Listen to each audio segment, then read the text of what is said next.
Hello friends, welcome to Lipi's daily infotainment.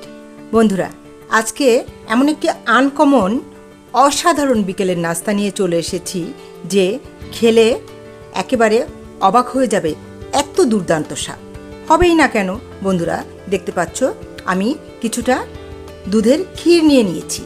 তার মানে এই ক্ষীর দিয়ে তৈরি হবে আজকের এই বিকেলের নাস্তা। পুরো রেসিপিতে যাচ্ছি তার আগে যে সকল বন্ধুরা এখন পর্যন্ত আমার চ্যানেলটিকে সাবস্ক্রাইব করোনি, অবশ্যই সাবস্ক্রাইব করে বেল বাটনটাকে প্রেস করে রেখো, ঠিক আছে বন্ধুরা? আমি ক্ষীরের মধ্যে পরিমাণ মতো বা মিষ্টি যেরকম খাবে সেরকম পরিমাণ চিনি দিয়ে নিচ্ছি। আমি দুধের ক্ষীরের সঙ্গে 3 টেবিল চামচ চিনি অ্যাড করে নিয়েছি, আর আমি 1 পিস পাউরুটি অ্যাড করে নিয়েছি। এই পাউরুটিটা তোমার ঘরে না থাকলে তুমি এর সঙ্গে নারকেল ইউজ করতে পারো, বা কোনো কিছু ইউজ না করেও তুমি এটা তৈরি করে নিতে পারো। আমার ঘরে পাউরুটি ছিল, আমার মনে হলো আমি আর একটু বেশি করে বাড়িয়ে নিই, এই পাউরুটি দিয়ে আমি বাড়িয়ে নিচ্ছি। এবার বন্ধুরা, নেক্সট যে পদ্ধতি সেখানে চলে যাচ্ছি। আমি 2 চামচ বেসন নিয়ে নিয়েছি আলাদা করে অন্য একটা বাটিতে। এবার তার সঙ্গে নিয়ে নিব একই পরিমাণ 2 চামচ আটা, এবং আটা এবং বেসনের পরিমাণ ঠিক একই রকম থাকবে। অ্যাড করে দিচ্ছি খুবই সামান্য লবণ আর খুবই সামান্য খাওয়ার সোডা। আমি এখানে খাওয়ার সোডা দিয়ে করছি। এবার ভালো করে নেড়ে চেড়ে খুব অল্প অল্প করে জল দিয়ে একটা স্মুথ বেটার তৈরি করব।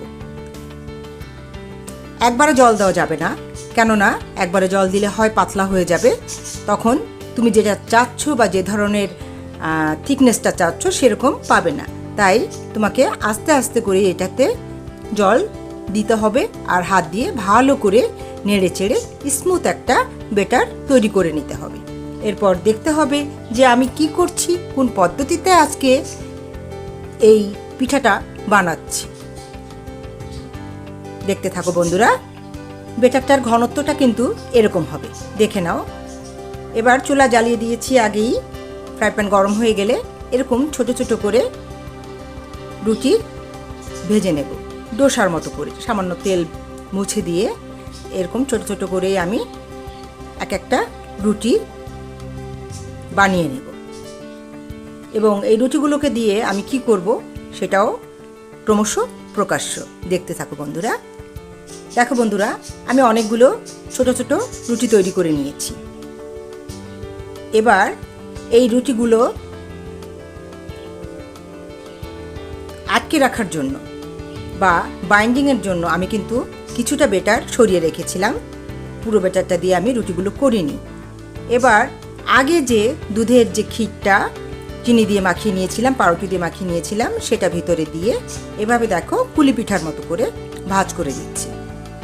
ভাঁজ করে দিয়ে যে বেটারটা রেখেছিলাম সেটা সাইড দিয়ে দিয়ে এভাবে সিল করে দিচ্ছি, যাতে করে ভিতরের পুরটা ভাজার সময় বের হয়ে না আসে। এভাবে প্রতিটা পিঠা আমি তৈরি করে নেব।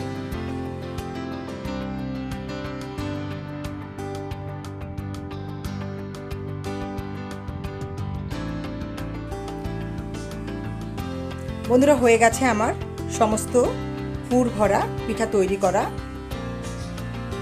এবার এগুলোকে ভেজে নেওয়ার পালা।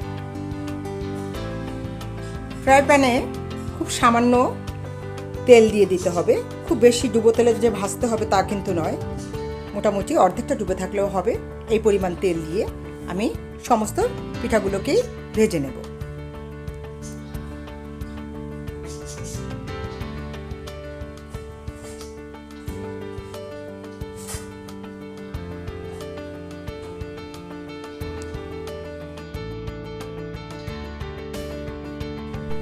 বন্ধুরা, অবশ্যই বুঝে গেছো কি হতে যাচ্ছে, আর পিঠাটাও এভাবে তৈরি হয়ে যাবে। আজকের ভিডিওটা যদি ভালো লাগে অবশ্যই একটা লাইক, কমেন্ট আর শেয়ার করতে কিন্তু ভুলো না।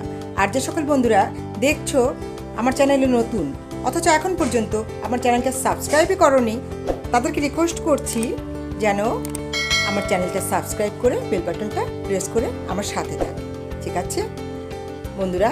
এভাবে একটু লালচে লালচে ভাব করে সমস্ত পিঠাগুলো ভেজে নেব। অসাধারণ কিন্তু খেতে হয়েছিল স্বাদটা।